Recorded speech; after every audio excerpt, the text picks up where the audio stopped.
Bagaimana kabarnya anak-anak? Semoga dalam keadaan sehat semuanya ya.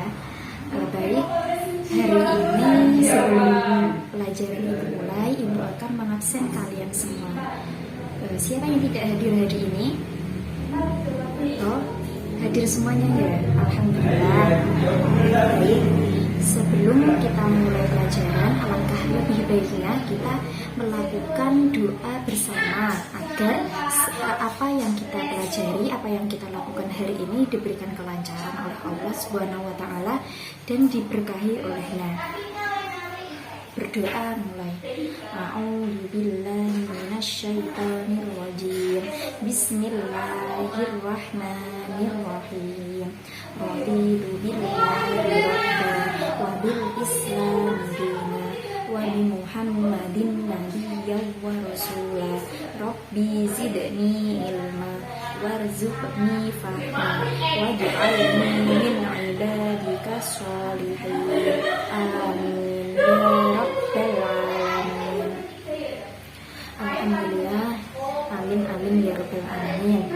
Namun sebelum dimulai pelajaran hari ini, Ibu akan membacakan tujuan pembelajaran pada mata pelajaran fikih yang Ibu sampaikan nanti agar kalian semua cepat memahami dan mengerti. Yang pertama, mengidentifikasi pengertian jual beli. Yang kedua, mengidentifikasi ketentuan jual beli.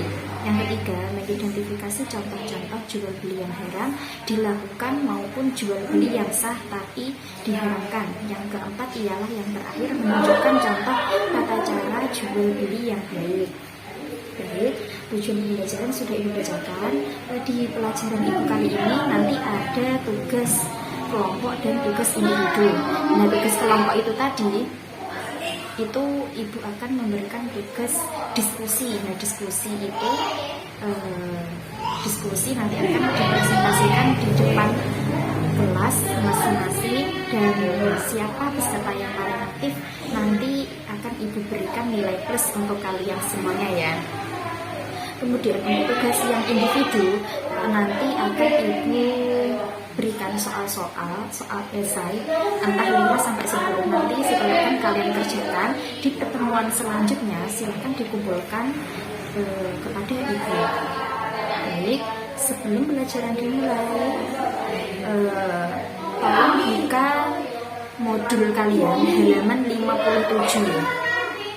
Setelah dibuka, bukalah bab tentang jual beli. Kemudian membacalah selama 5 menit dari materi tersebut.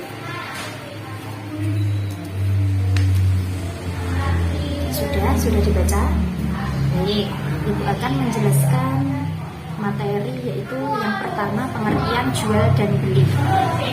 Pengertian jual beli. Jual beli menurut bahasa artinya memberikan sesuatu untuk mendapatkan sesuatu atau tukar menukar sesuatu. Secara terminologi fikih, jual beli disebut dengan al-bay' yang berarti menjual, mengganti dan menukar sesuatu dengan sesuatu yang lain. Sedangkan menurut istilah berarti tukar menukar barang dengan uang atau barang dengan barang lain disertai ijab dan qabul dengan syarat dan rukun tertentu.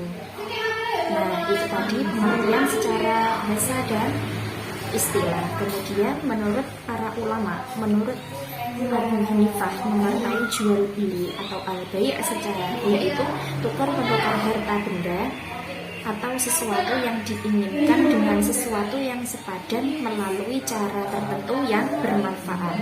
Kemudian menurut Malikiyah, Syafi'iyah dan Hanabilah bahwa jual beli al-bay' yaitu tukar menukar harta dengan harta pula dalam bentuk pemindahan milik dan kepemilikan. Nah, rezeki yang dijanjikan Allah untuk hamba-hambanya di dunia ini harus dicari dengan melakukan berbagai usaha. Salah satu usahanya yaitu dengan cara jual beli. Melakukan transaksi jual beli atau al-bay', Allah telah menghalalkan jual beli dan mengharamkan riba. Sebagaimana yang tercantum dalam Al-Quran surat Al-Baqarah ayat 275. Yang berbunyi Bismillahirrahmanirrahim wa ahallallahu al-bai'a wa harrama riba. Kemudian tentang dalil jual beli. Nah, dalil di sini menjelaskan tentang dalil dibolehkannya melakukan jual beli. Sudah dibaca apa belum tadi? Ya, dibaca bersama-sama ya. Tapi Ibu berikan contoh terlebih dahulu. Dalam Al-Quran, dalil dibolehkannya melakukan jual beli terdapat dalam surat An-Nisa ayat 29 yang berbunyi A'udzubillahi minasyaitonirrajim. Bismillahirrahmanirrahim. Ya ayyuhalladzina amanu la ta'kulu amwalakum bainakum bil batili illa an takuna tijaratan an taradin minkum wala taqtulu anfusakum innallaha kana bikum rahima. Shadaqallahul adzim. Yang artinya, wahai orang-orang yang beriman, janganlah kamu saling memakan harta sesamamu dengan jalan yang batil atau yang tidak benar, kecuali dalam perdagangan yang berlaku atas dasar suka sama suka di antara kamu. Dan janganlah kamu membunuh dirimu, sungguh Allah itu Maha Penyayang kepadanya. Quran Surat An-Nisa ayat 29. Nah, pada Surat An-Nisa ayat 29 ini Allah melarang mereka yang beriman dari memakan harta di antara mereka dengan cara yang batil. Hal ini mencakup memakan harta dengan cara pemaksaan, pencurian, dan lain-lain. Karena hal tersebut termasuk kebatilan dan perbuatan tidak terpuji. Setelah Allah mengharamkan memakan harta dengan cara yang batil, Allah membolehkan bagi mereka memakan harta dengan cara perniagaan atau pencarian yang tidak terdapat padanya penghalang-halangan dan yang mengandung syarat-syarat saling ridha dan sebagainya. Kemudian dalam hadis ini terdapat pada hadis riwayat Al-Bazzar dan disahihkan oleh Al-Hakim rahimahullah. Bismillahirrahmanirrahim. An Rafi'ah bin Rafi' radhiyallahu anhu anna Nabiyya sallallahu alaihi wasallam su'ila ayyul kasbi atyab qala amalur rajul biyadihi wa kullu bai'in mabrurin rawahul Al-Bazzar wa sahihul Hakim. Yang artinya dari Rif'ah bin Rafi' radhiyallahu anhu bahwa Nabi sallallahu alaihi wasallam ditanya, apakah pekerjaan yang paling baik atau afdal? Beliau menjawab, pekerjaan seorang laki-laki dengan tangannya sendiri, hasil jeripayahnya sendiri, dan setiap jual beli yang mabrur. Di sini menjelaskan salah satu ajaran di dalam Islam, yaitu motivasi dan anjuran untuk berusaha, bekerja, dan mencari rezeki yang baik. Nah, itu tadi tentang dalil dalam jual beli. Kemudian rukun dan syarat jual beli. Rukun dan syarat jual beli itu terdiri dari 4 macam, yakni yang pertama ada penjual dan pembeli. Penjual dan pembeli mempunyai syarat-syarat tertentu. Yang pertama, kedua belah pihak harus baik, dan yang kedua berakal sehat, yang ketiga bukan pemboros, yang terakhir suka sama suka. Yang kedua, barang yang diperjualbelikan. Syarat barang yang diperjualbelikan, adapun barang-barang yang diperjualbelikan harus memenuhi syarat-syarat tertentu. Yang pertama suci, yang kedua bermanfaat, kemudian untuk rukun yang ketiga ialah milik sendiri, yakni barang-barang yang bukan milik sendiri seperti barang pinjaman, sewaan, atau barang mencuri itu tidak boleh digunakan untuk diperjualbelikan. Kemudian yang keempat, syaratnya barang yang dijual dapat dikuasai oleh pembeli. Oleh karena itu tidak sah jika jual beli ayam jika ayamnya belum ditangkap seorang pembeli. Kemudian yang kelima, jelas dan dapat dilihat atau diketahui oleh kedua belah pihak. Maksudnya di sini ialah jelas barangnya, ukurannya, warnanya, dan sebagainya. Kemudian yang ketiga, rukun dari jual beli, alat untuk tukar menukar barang. Alat untuk tukar menukar barang haruslah alat yang bernilai dan diakui secara umum penggunaannya. Kemudian yang terakhir, ijab dan qabul. Ijab dan qabul, ijab dilakukan oleh seorang penjual dan qabul dilakukan oleh seorang pembeli. Ijab dan qabul dapat dilakukan dengan kata-kata, penyerahan dan penerimaan, atau dapat juga berbentuk tulisan seperti kwitansi dan nota. Nah, itu tadi seputar penjelasan tentang rukun dan syarat jual beli. Kemudian apakah jual dan beli itu semuanya diperbolehkan anak-anak? Ya, tidak semua jual beli itu diperbolehkan ya. Juga ada yang terlarang. Jual beli yang terlarang. Jual beli yang terlarang artinya jual beli yang tidak memenuhi rukun dan syarat jual beli. Yang pertama itu adalah ada jual beli sistem ijon. Maksudnya jual beli sistem ijon ialah jual beli hasil tanaman yang masih belum nyata buahnya, belum ada buahnya, seperti jual beli padi yang masih muda, mangga yang masih ada bunganya. Kemudian yang kedua, jual beli barang haram. Jual beli barang yang diharamkan hukumnya tidak sah dan dilarang serta karena haram hukumnya, seperti contohnya itu jual beli hammer, bangkai, darah, dan daging babi. Kemudian yang ketiga ialah jual beli sperma hewan. Mengapa hal ini tidak diperbolehkan? Karena sperma hewan itu tidak diketahui kadarnya dan tidak dapat diterima wujudnya. Yang keempat ialah jual beli anak binatang yang masih dalam kandungan induknya. Hal ini dilarang karena belum kemungkinan tahu ketika lahir itu akan hidup dan mati, lahir dengan jenis kelamin jantan ataukah betina. Kemudian yang selanjutnya, jual beli barang yang belum dimiliki. Maksudnya adalah jual beli yang barangnya belum diterima dan masih berada di tangan penjual pertama. Kemudian selanjutnya ialah jual beli barang yang belum jelas menjadi buah-buahan yang belum nyata buahnya. Nah, itu tadi penjelasan tentang jual beli yang terlarang. Itu tadi ialah penjelasan tentang jual beli yang dilarang. Selain yang dilarang, ternyata jual beli itu juga ada yang sah tapi dilarang oleh agama. Ada yang tahu anak-anak? Ya, betul.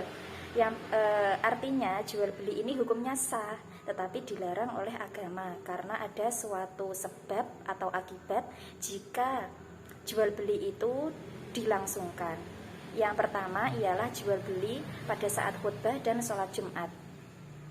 Hal ini tentu berlaku bagi muslim laki-laki karena seorang muslim laki-laki kewajibannya ialah sholat Jumat pada hari Jumat. Yang kedua ialah jual beli dengan cara menghadang di jalan sebelum sampai pasar.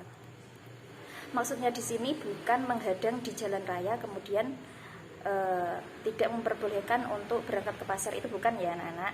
Maksudnya di sini ialah penjual tidak mengetahui harga pasar yang sebenarnya dengan tujuan barang yang akan dibeli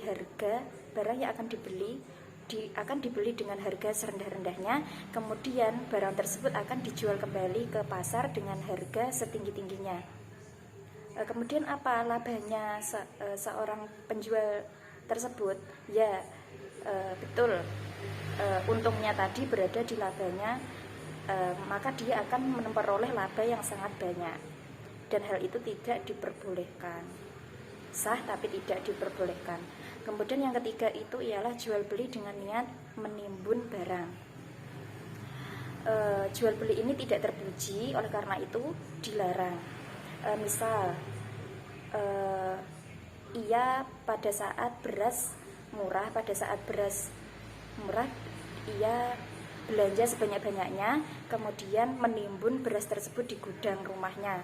Kemudian saat beras naik atau beras langka, ia mengeluarkan berasnya dan dijual dengan harga yang sangat mahal, dan hal itu tidak diperbolehkan. Kemudian yang keempat, jual beli dengan cara mengurangi ukuran dan timbangan. Jual beli ini mengurangi ukuran dan timbangan adalah apabila ia bermaksud untuk menipu. Misal, penjual tersebut menimbang beras 1 kilo kemudian dibeli oleh seorang pembeli. Nah, seketika sampai di rumah ternyata beras tersebut tidak ada 1 kilo melainkan hanya 8 ons. Kemudian jual beli dengan cara mengecoh. Jual beli ini termasuk menipu sehingga dilarang. Misal, penjual mangga meletakkan mangga yang bagus-bagus itu di atas, di tumpukan yang atas, kemudian yang tumpukan di bawah itu ternyata mangganya banyak yang busuk atau banyak yang jelek. Nah, hal itu tidak boleh. Kemudian jual beli barang yang masih dalam tawaran orang lain. Nah, jual beli ini apabila masih terjadi tawar-menawar antara penjual dan pembeli, hendaknya penjual tidak menjual kepada orang lain. Sebaliknya, apabila seseorang akan membeli sesuatu barang, maka hendaknya tidak ikut membeli sesuatu barang yang sedang ditawar oleh orang lain, kecuali sudah tidak ada kepastian dari orang tersebut atau sudah membatalkan jual beli, maka barang tersebut boleh ditawar oleh orang lain.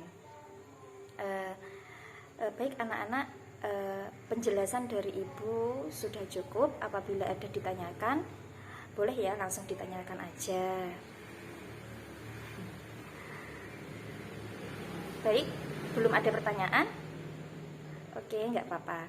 Kalau belum ada pertanyaan, berarti ibu akan membagi kelas ini menjadi 5 kelompok. Karena satu kelas kan ada 25 anak, berarti satu kelompok terdiri dari 5 anak juga. Nanti saya bagi 5 kelompok, kemudian setiap kelompok akan ibu kasih satu persoalan, kemudian satu persoalan tersebut kalian diskusikan, dibuat peta konsep. Minggu depan presentasi sesuai nomor urut ya. Nah, temanya ada di sini ya nanti ya. Selain itu, ibu juga akan memberikan tugas individu kepada kalian semua.